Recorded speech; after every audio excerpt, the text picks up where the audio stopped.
Welcome to Coffee with Democrats, a sensible platform for progressive conversations. Coffee with Democrats is a grassroots movement dedicated to hearing from Democrats, candidates, legislators, and friends from all political backgrounds who want great conversations. Coffee with Democrats is committed to increase Democrat voter registration and Democrat voter turnout by making voting more exciting and meaningful. And now here's your host of Coffee with Democrats, Kevin Dawson.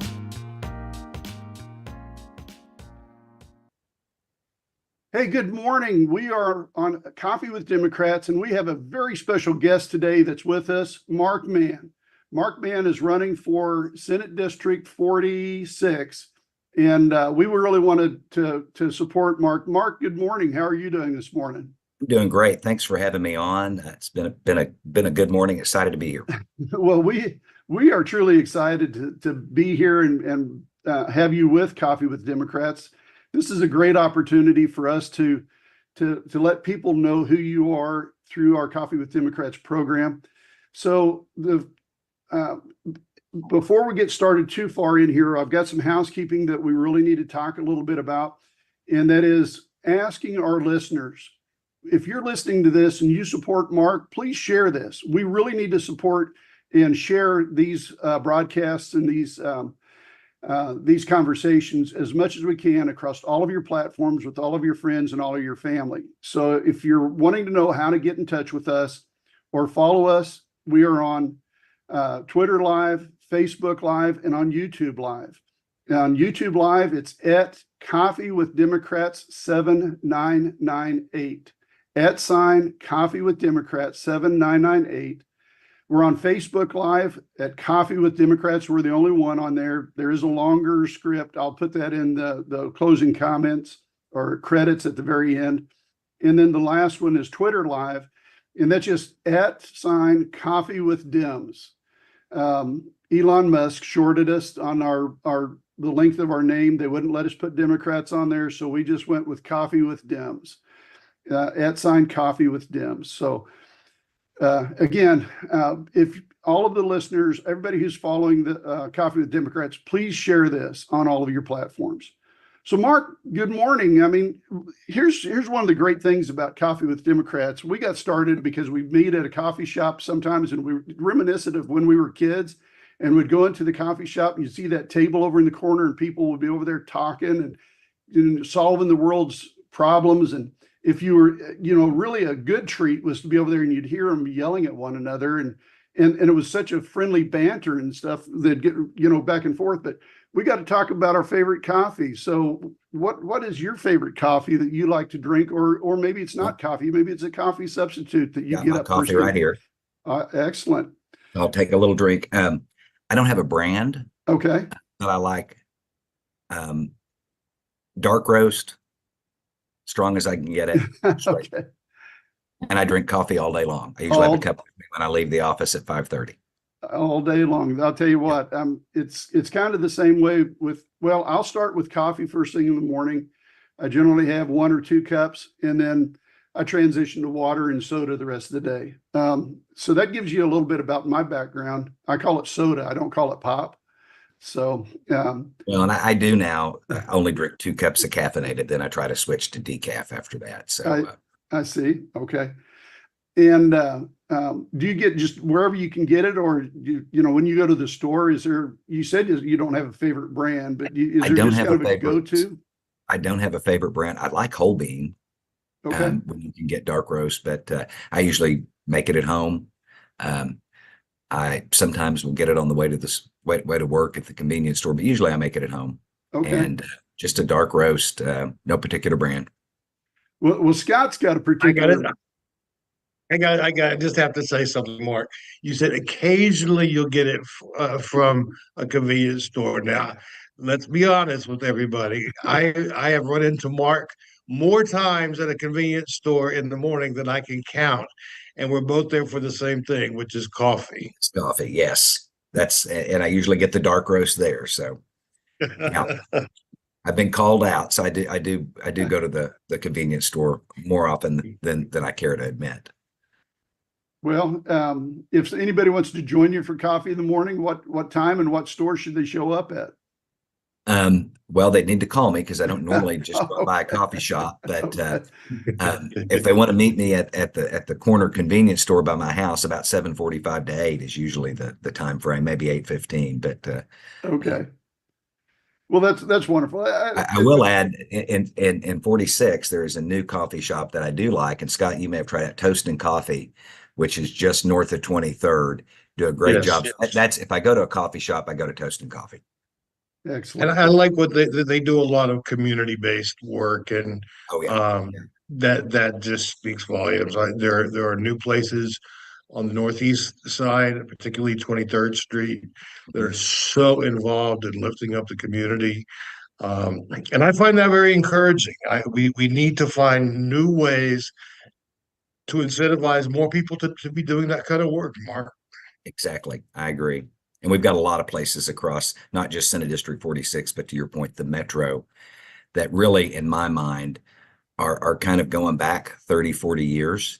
And Yep. they're making their businesses a place that the community can gather to talk about what concerns them or to raise money for a school or whatever the case may be. They're really integrating as not just the business, but as part of the community.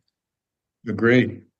Well, let's move on a little bit because we've got a lot to talk about. And the first thing we got to talk about is we got to talk about Mark and his background. So Mark has lived in Senate District 46 for 18 years or more now. He was born and raised in Eastern Oklahoma, but in your bio, I missed where exactly that was in Eastern Oklahoma. I was born in Muskogee Okay. and raised in Chakotah. Okay. Very familiar with both of those. I used to work for the railroad over there in Muskogee. So Okay. I'm very familiar with those towns. But here's the part that, as an alumni of the University of Oklahoma, I'm very proud to announce that you attended the University of Oklahoma. Yes. And you had a President's Leadership Class Scholarship, and you hold a Bachelor of Arts degree in International Government. And that's nothing to slack, about. Those are prestigious degrees. Mark did serve on the Oklahoma City Public School Board of Education as part of District 4 as a board member. How long has it been since you've no longer done that, since you gave that up? Last meeting was in February. February, So okay. right at 3 months. But there for a while, you were the vice chair of the board. Mark represents families in the central core of Oklahoma City. Mark chairs the district's finance committee and chairs the bond committee. In his time on the board, Mark has gained a reputation as an advocate for increased school funding, public transparency for school finances, and as an advocate for students. And this is going to that is so important, particularly in the state of Oklahoma and where we're at. And we're going to talk more about that in just a little bit. Mark currently serves as a board member for the Oklahoma State School Board Association, a board member of the Oklahoma Lawyers for Children and Families, a nonprofit organization assisting children with legal representation and educational advocacy, and as a board member for the Oklahoma Alliance on Healthy Families, a statewide coalition of public health experts and parents with the goal of improving the health of our schools and communities and families. There's a whole lot more accolades that we can talk about, but I'm going to skip down here. At one point, I think it was important for people to understand that at one point you were appointed by Governor Henry to serve on the Oklahoma State Board. And then I want to break away from the traditional stuff that we've got put onto onto your bio. Okay. You're married with family. And I think that's important too. And do you want to talk a little bit about that as we move on? Sure. I've been married almost 19 years to my wife, Tanya. She's a career educator. In fact, my mother, 4 aunts were all educators. I mean, I come from a long line of educators. I have 2 sons. My oldest son, Alex, is 33, just got engaged. We're waiting on a wedding in September. He lives in Denver and is an attorney. And our youngest son is 15, Andrew, and he attends class in high school here in Oklahoma City. Well, congratulations on the upcoming nuptials. Yeah, we're excited. Must be a great young lady. So we're kind of going to dive in here just a little bit real fast. We've got really four main topics that we're breaking our conversations down to at this point, and that's your opponents. And then we're going to talk about education, healthcare, and jobs. And there's other, sub variants of those that we want to break into. But those are going to be the main parts of what our conversation is going to kind of focus on. But do you have opponents that are Republicans, independents, libertarians, anything like that you know of that are running for Senate? Yes, we have a Republican and an independent that have filed. And that's kind of scary because the Republicans, no doubt, are ultra MAGA that are supporters of somebody who is a train wreck to the entire school system in Oklahoma. Which brings us to our next topic, which is education. And I want to give you I want to open this up for a very long discussion in our educational crisis that we currently have in the state of Oklahoma. And Scott, please, if you've got any additions, please add those to our conversation as well. But please talk about your what you see as the current cause of our public teachers crisis. Absolutely. And there are multiple causes going back really 30 years. 1017, for those that remember 1017, was a huge turning point for Oklahoma public schools. But it seems like after that, the funding continued to trickle down in terms of inflation and number of students enrolled. And we kind of have had this up and down roller coaster. So number one is funding. If we want great public schools, it's simple. We fund great public schools. And that's what it boils down to. You look at other states that are in the top 5 or 10 in economic or in educational outcomes, they fund their schools at a much higher rate than we do. And I'm not saying money is the answer to all things, but when you can provide the resources students need, particularly when you look at a metro area, and we know, and I hate the A through F report card that the state puts out, because it's really just an indicator of poverty. Right. We know that when a kid comes to school, they're hungry. They don't know if the lights are going to be on. They've got to worry about taking care of their siblings after school. Nothing wrong with those kids. They are perfectly capable students, but education's 4th or 5th on their list. Mm-hmm. And we have to not just put it on the backs of public schools. The state has to step in and realize that we have to provide service to these kids, mental health services. We have to not turn down federal money for summer food programs like the governor did so that our kids have food to eat. And we have kids, and I'll get on my high horse here. We talk about food. The governor talks about food insecurity. It's hunger. That's what it is. It's a kid going hungry. So you got funding as issue one. Number 2 is teachers. We have to pay teachers a wage that keeps them in the classroom if we want teachers to teach. And I remember back, I worked for several years on education policy issues with State Superintendent Sandy Garrett when I worked at the Department of Education. And at the time, what we saw was some people leaving the state. A lot of it was, quite frankly, women who were teachers and were at the end of their career, and they came from a generation where you could be a teacher or a nurse if you wanted good benefits and longevity. And they were leaving, and thank God we don't live in a world that's the case anymore, but you had young people choosing other career paths. And so that started the crisis. And where we're at now on the teacher shortage is really beyond that crisis. We're not necessarily, regardless of what anybody says, competing with Texas or Arkansas or Kansas. We're competing with the Devon Energies and the convenience store down the street. I mean, we have convenience stores that pay managers. Nothing wrong with being a manager of a convenience store, but they pay them more than public school teachers make. Oh, wow. So we have to understand that we're not just competing with education systems in the surrounding areas. We're competing with companies across the state, across the nation that are hiring employees. And we have to be at that level. Knew a young lady once that was an engineer. And I asked her, I said, did you ever thought about being a teacher? And she said, I really did. I never thought I'd make this much money. She said, but when I looked at the fact I could make $40,000 as a teacher starting out with a math background, or $120,000 as an engineer, there was no decision to be made. Right. And so we have to pay teachers for the work that they do and understand that they can go elsewhere, and they are going elsewhere. Right. You know, we had Jenna Nelson, who came on here about 6 months ago, and she made a comment that you could literally go to a satellite image of the state of Oklahoma, and you could see the exodus of teachers leaving Oklahoma on the highways. And I know that was a figure of speech, but we've lost so many great people.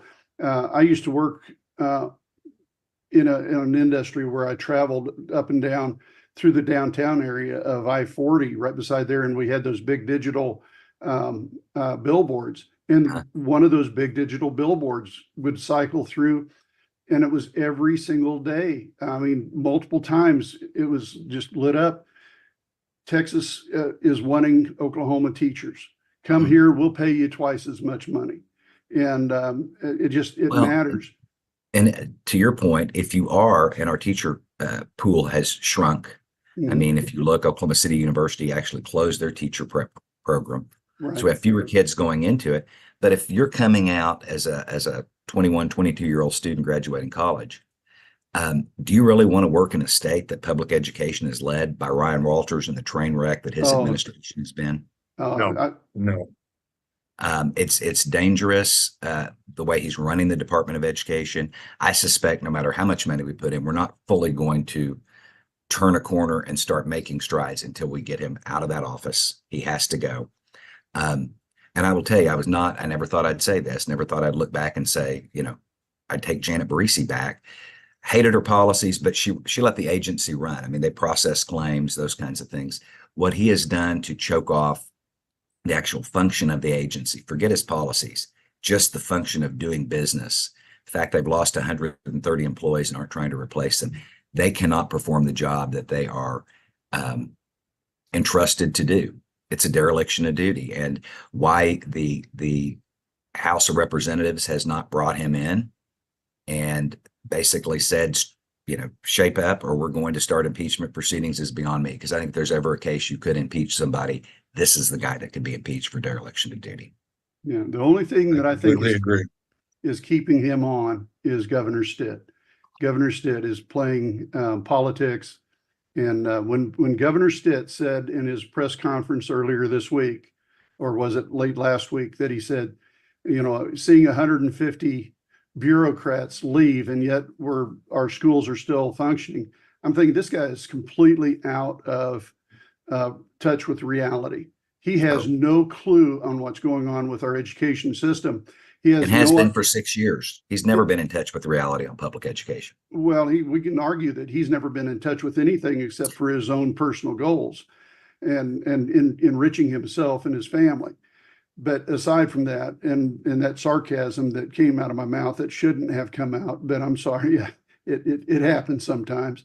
But the deal is we're ranked 49th out of 50 states when it comes to education and educational outcomes.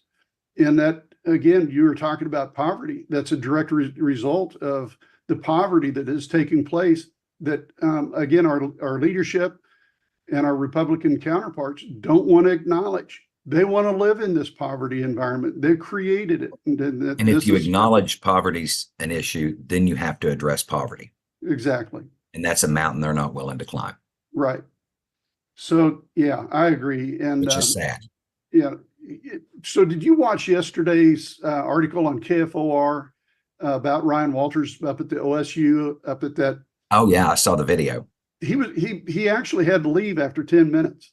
Mm-hmm. That's the part of it that I was like, yeah, go kids. I am so proud of our youth going to college and addressing his ignorance straight on.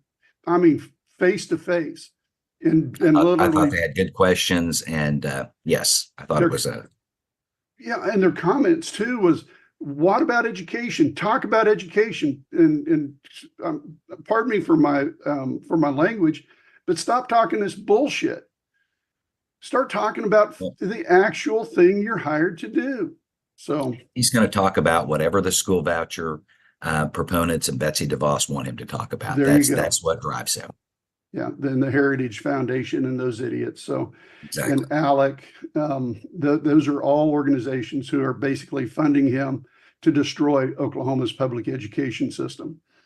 So, I just want to make a comment about that, Mark, um, because it was even the news had barely gone off by the time I started seeing posts from MAGA folks saying, "Don't send your kids to school, to college, because they'll wind up woke just like these poor behaved, evil children." And I'm thinking, wow, not only is he destroying K through 12 education, but look at the people who are following him, who are participating in knocking down state schools, Yeah. universities. It's crazy. And it hurts. And this kind of attitude, and we're talking about, in the realm of public ed, but it has repercussions across the board.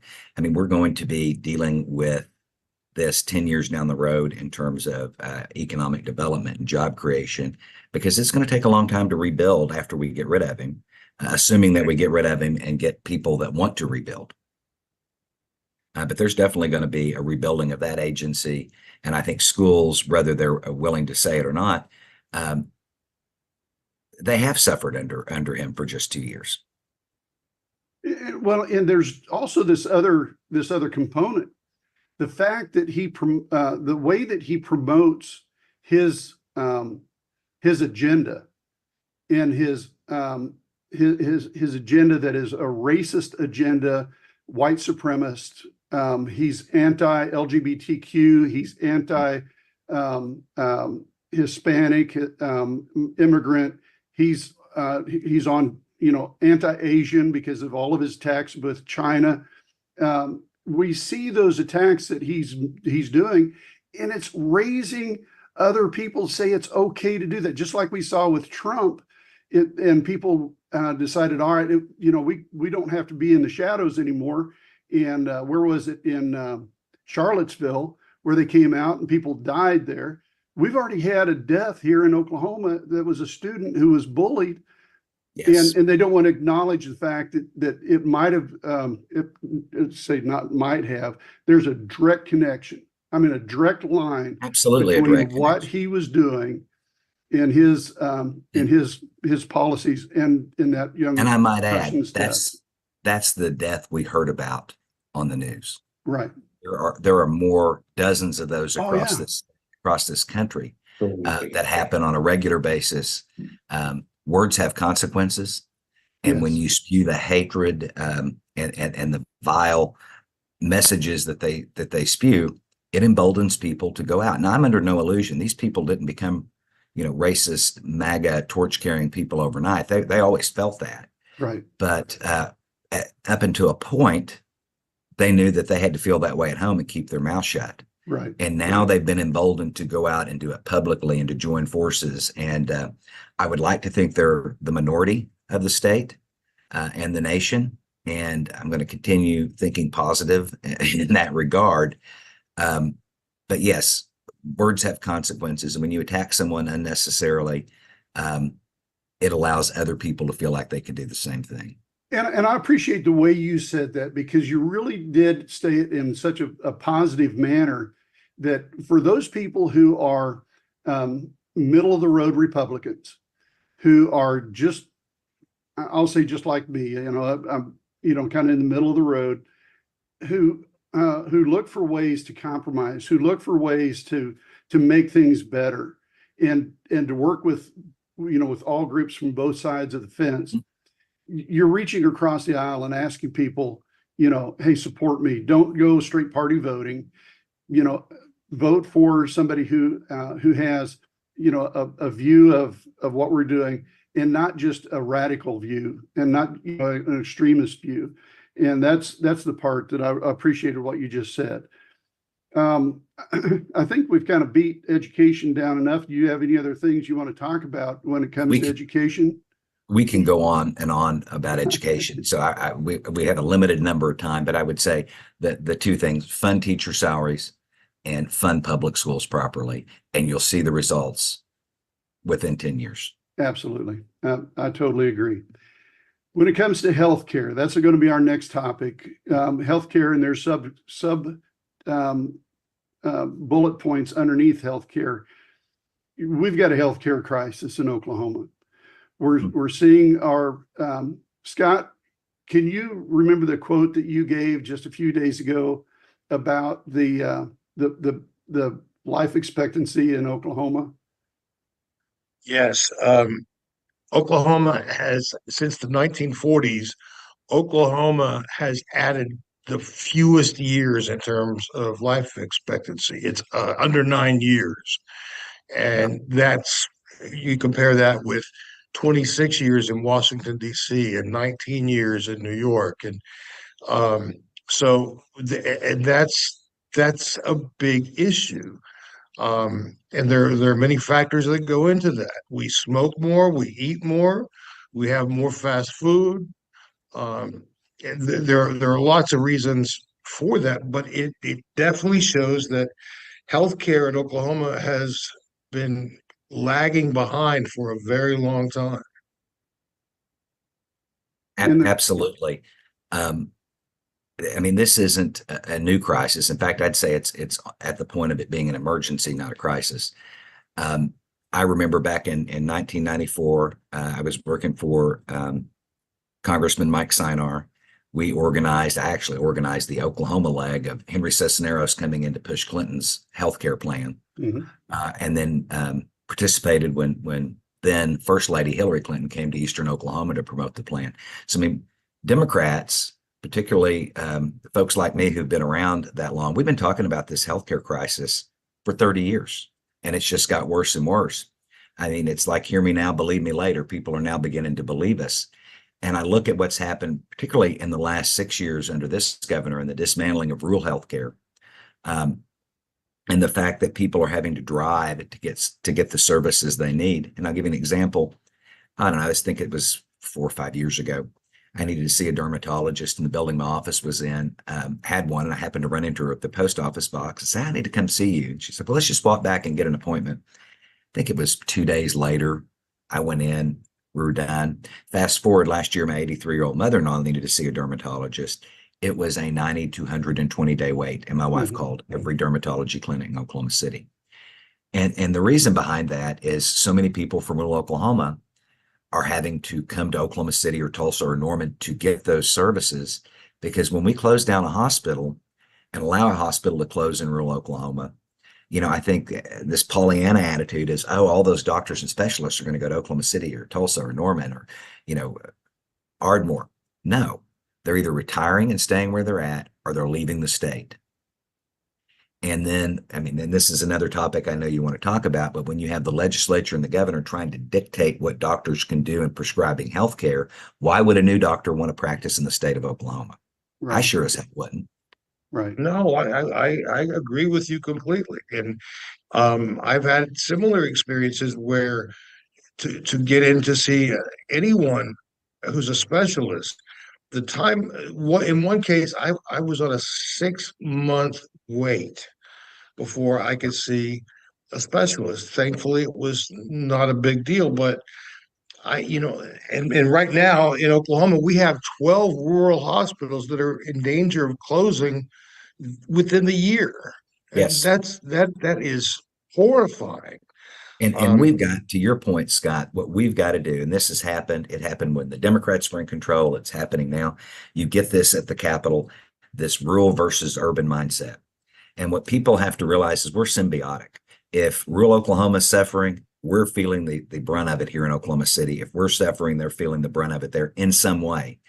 And in the healthcare crisis, the delay times that we're experiencing in Oklahoma City, for those of us who live here in the metro, and you can't blame people in rural Oklahoma, it's because they have nowhere else to go. They're now driving 2 hours in to see these specialists, and we've got to address that.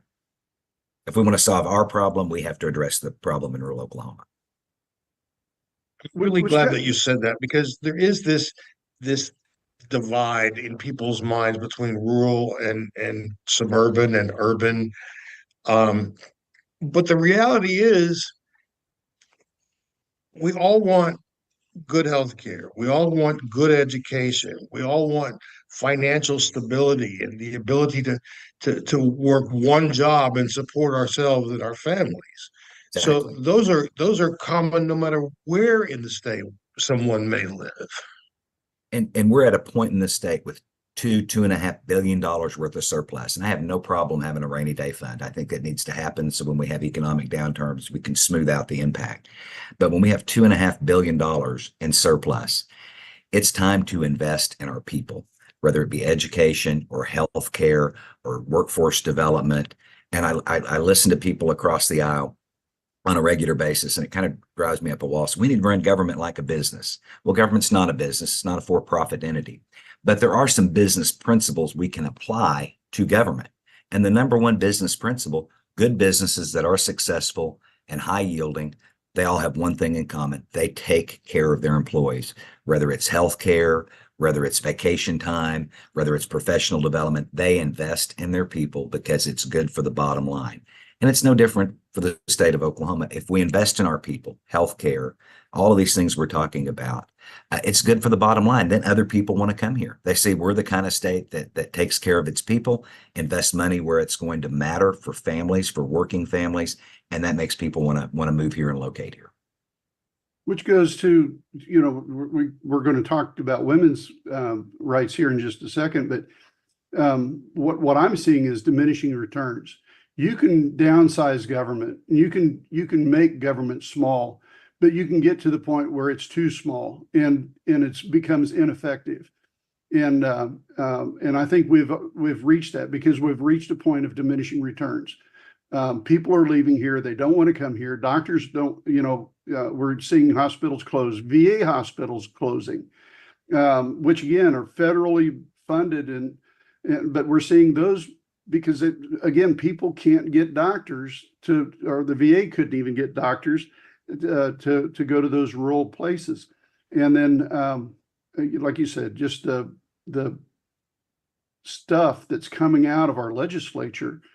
Why would anybody ever want to come here and have to face that? When we talk about bureaucracy, we've created this huge anti-science system within Oklahoma that started with Governor Stitt during the pandemic, where we're going to reject anything that the scientists say, and reject common sense. So, and it's about priorities. And if you get your priorities right, which should be, if you've got a family at home, your priorities are roof over the head, food on the table, getting education if you have kids, those things. The state's no different. We need to have priorities, and our priorities are not beating up on people in the LGBTQ community, attacking Black and brown people with crazy legislation like the 1875, and going after immigrants. I mean, that's not a priority. right. That's just a negative action. And so we need to have priorities, and I think that's where we're lacking in Oklahoma. Right. And let's talk about the biggest part of healthcare that's driving people out of Oklahoma right now is women's rights to bodily autonomy and the right to have an abortion. And we're putting women at risk in Oklahoma.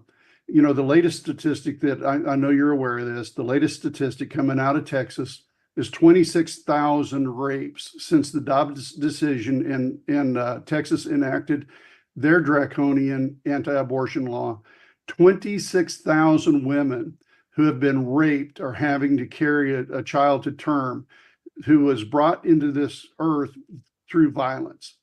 Yes. And those and the number of those children now that will be able to live in a normal household, I just can't imagine that that's going to happen. It's all about protecting the fetus and protecting, the unborn, but they don't give a damn about the child after it's born, is what the government down there is doing. And we're seeing also in Texas, we're seeing all these women who are dying from sepsis because the child died in utero, or what do you call it when it's in the tube, and Atopic pregnancy. yeah, and it's we're seeing that all these conditions, and the latest thing that we're hearing out of Arizona is if you travel to Arizona and you are pregnant, you better hope you don't have a healthcare crisis or something that would happen, because you can't leave Arizona under doctor's care. It's going to be a very, very draconian system that we have in the United States. So I want to And open we're up. there. It's not just Texas and Arizona. We're right there with them. Sure. We are. And So- oh, go ahead. I'm sorry. No, please. I didn't mean to interrupt. Well, I look at what Oklahoma has done, and we were talking about the atopic pregnancy, and that's happening here. So I talked to an OBGYN a few months ago, and basically what they've been advised, a woman comes in with an atopic pregnancy. It's not a viable pregnancy. 2 years ago, they would have taken the woman in, performed the medical procedure, and she would have been home, and within a month or so would have been recuperated. Very rarely was there a problem with the lady conceiving in the future. Now, under our law, they have to send the lady home with antibiotics and say, call us when you run a fever. I kid you not. Call us when you run a fever. Then we can document that there is a problem with this, that we can go in and perform this procedure. The problem is, by the time you wait that long, the damage that is being done could basically make the woman infertile. So we're talking about someone in that instance who may want to carry that kid to term, and they're not able to. And then you talk about the rape and the incest, and just the fact that a woman should have the right to control her own body. The bottom line is, none of us can realize our personal freedom while women are being subjugated by the government, period, until everyone has freedom to control their own lives, their own bodies. And none of us are going to be fully free. And it goes off, this is off the topic of OBGYNs and abortions, but you look at the care for our trans kids and for trans adults that's been under attack at the Capitol. That's a healthcare decision that's being made by an individual that the government should have absolutely no business being involved in, period. Thank you. Which brings us to our last topic of the questions that we have that we wanted to talk to you about, and that's jobs. Jobs and corporations leaving Oklahoma, or those corporations refusing to come to Oklahoma. We just recently had the tire company down in Ardmore say they're closing in July, and they're going to lose, I don't remember the total number of workers down there, upwards of 1,000 workers. And for a town like Ardmore, that's going to be absolutely devastating. So, and we've got Canoe. Canoe is another company that we're dealing with on the news on a daily basis, that they're losing money. This is something that Governor Stitt has really promoted, and Oklahoma taxpayer money is helping subsidize this company, and this company is mismanaging it so horribly and buying a brand new jet for their CEO while their company is losing money. And losing money fast enough that they're going to eventually go bankrupt. We're helping pay for that jet with tax subsidies, by the way. Yes, We certainly are. so I want to open it up to you to talk to us about your concerns with jobs in Oklahoma. Well, and I'm glad you did, because this is an area that I've got some experience in that hits home. But let's just back up and talk about some of these companies that are leaving. Things are cyclical. I mean, when we recruit a factory, it may not be relevant 20 years down the road, and we should expect things are going to ebb and flow. We've got to be in a position that we're constantly able to replace those with new jobs and be flexible and nimble enough. And part of that is, first, I would say, particularly in the eastern part of the state, is to quit kicking the tribal governments in the teeth and make them a full partner on economic development. Absolutely. They have tools they can bring to the table as sovereign independent nations that the state doesn't have, that will differentiate us from any place else that people are looking to locate. So that's number one. Number two, we have to stop the attack on our people. We have to stop this anti-LGBTQ plus legislation. We have to stop the legislation against immigrants. We have to stop attacking Black and brown people. We have to stop attacking women. We have to start taking care of people so that outside companies say that's the kind of place we might like to locate. And then finally, I think the third thing is we have to reinvent how we approach education to prepare people for jobs. We've spent 30 years in this state, really since I was in high school, telling kids, if you don't go to college, you're less than. And that's really the message we were sending. You've got to get a college degree, or you know what? There are tons of people that have good lives, good paychecks, great retirements, and never went to college. So we've got to let kids know the options. If you want to be a plumber or pipe fitter, or if you want to go be an aircraft mechanic, you may not need to go to college. Maybe you want to, and that's great. We want you to if you do.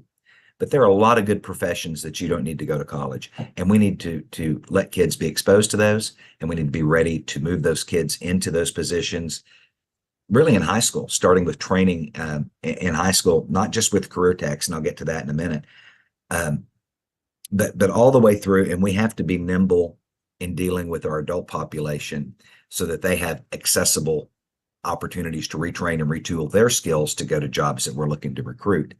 I was very proud on the school board. We just passed the largest school bond issue in state history a little over a year ago in Oklahoma City. It was almost $1 billion. And a big portion of that is being put into workforce development initiatives at the high school level. So what we're going to do, and what we saw as a barrier, or I saw as a barrier, is if you have a kid that wants to go to a career tech program, well, we've got a great career tech system. They've got to leave campus for half a day. And when they're gone, they're not part of that high school experience. You have kids that, they want to do band, they want to do football, they want to do choir, but they'd really like to go learn how to be a, electrician. Mm-hmm.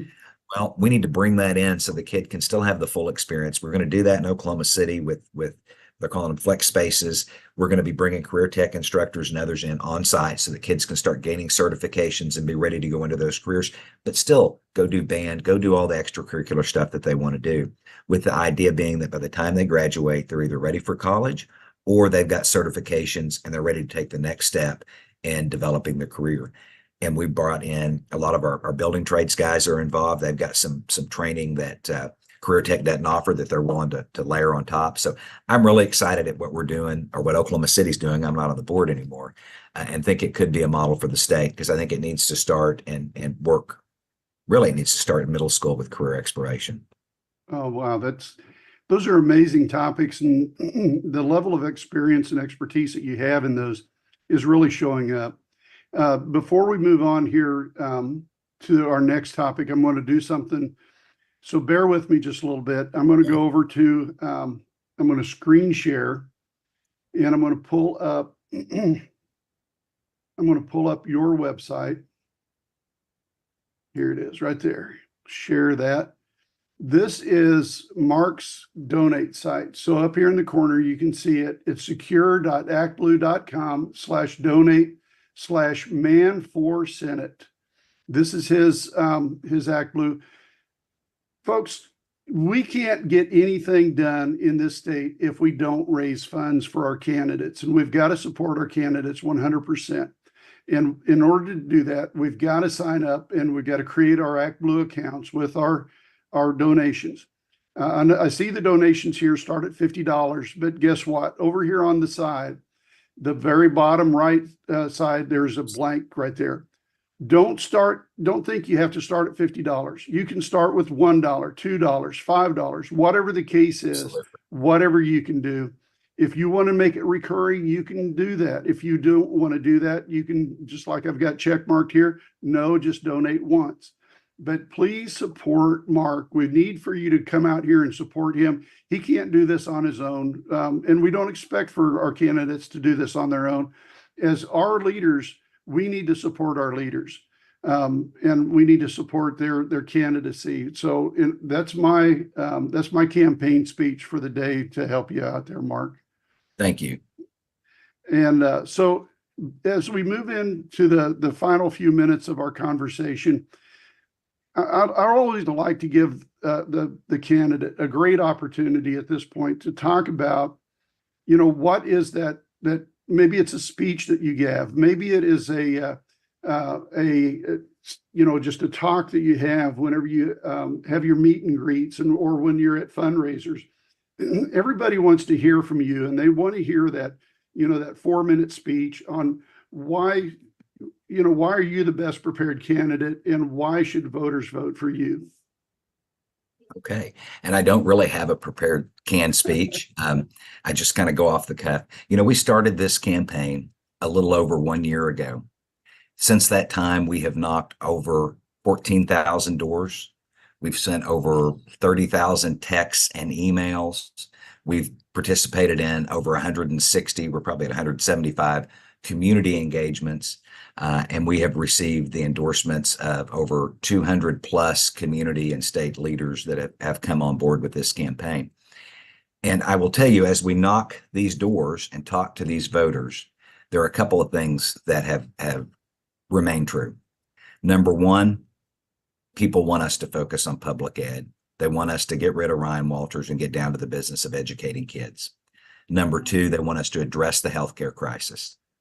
Number three, they want us to address workforce and economic development. And number four, they want an investment in infrastructure. And without fail, the last thing that we get conveyed almost all the time is we need someone with the experience to move those issues forward.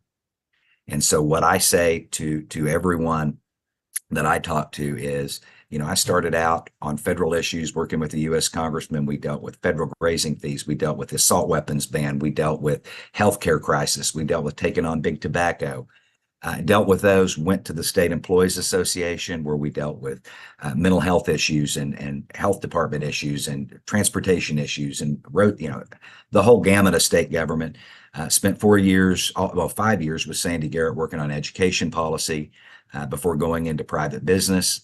I've made a payroll. I've been in private business now for 18 years. And during that time have served 7 years on the Oklahoma City Public School Board, dealing and overseeing with a $550 million plus budget, passing a bond. We have, the list goes on. I've got the experience to go into the Senate on day one and start getting results. If you look at the people that have endorsed me and the groups that are behind this campaign, we have the ability to do that, because with only 8 Democrats in the Senate, you can't just walk in and get bills passed. You've got to have help. You've got to have people outside that building that are willing to reach out to Republicans that they know may be with you and put a little pressure and give them a little backing to cross that line. We've got that. I think we've demonstrated that with the list of endorsements and organizations and people that are behind us. And I'm excited to get to work and ready for the general election in November. Well, it has been an outstanding conversation with you today, Mark. Thanks for coming on Coffee with Democrats. And Anytime. Again, we are so impressed, and we want to ask people who want to support you, go support you financially.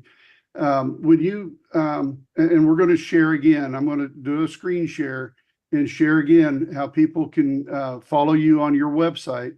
If they'll just go to your, let me go share, and then we can go to your website, and it's not wanting to work with me here today. Come on. There it is. Yep. There it is. Go to his website and support him. He's got lots of places in here for you to register to vote, for you to volunteer to help.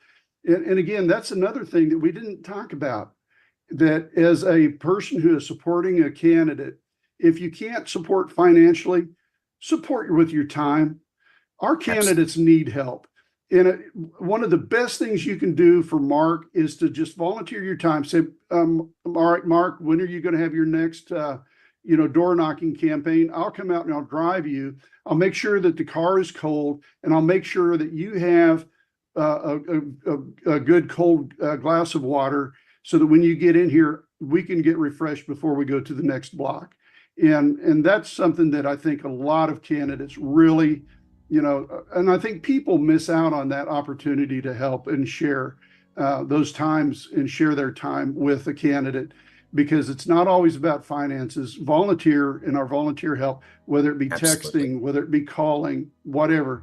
All of those people that volunteer their time are so important to a campaign. So again, thanks for coming on Coffee with Democrats. It's such a great, I'm so happy to meet you. This is the first time I've ever met you, and I'm glad we've done that. And I'm looking forward to meeting you in person, Mark. Well, thanks for having me Well, on. if you just join me for coffee, Kevin, we'll meet him at the convenience store Exactly. several mornings a week. Mark, this has been a great visit, and I'm just so impressed with the way that you're approaching not just the campaign, but the way that you will govern as well. So, thank you for being with us. It was really a great conversation. Well, thank you both for having me on, and I'd be happy to come back in the future So anytime. we're going to leave you, Mark. I've got a couple of announcements to make. Number one is we have a great candidate that is not an Oklahoman that we're going to talk to next Wednesday, and that is Jane George out of Knoxville, Tennessee. We are so excited to have her come on, and we're going to talk about her campaign, and we're going to spend some time with her because, again, we need to focus on Oklahoma issues, but we need to focus beyond Oklahoma whenever we can and learn from those candidates in the other states as well. So until next week on Coffee with Democrats, please be safe.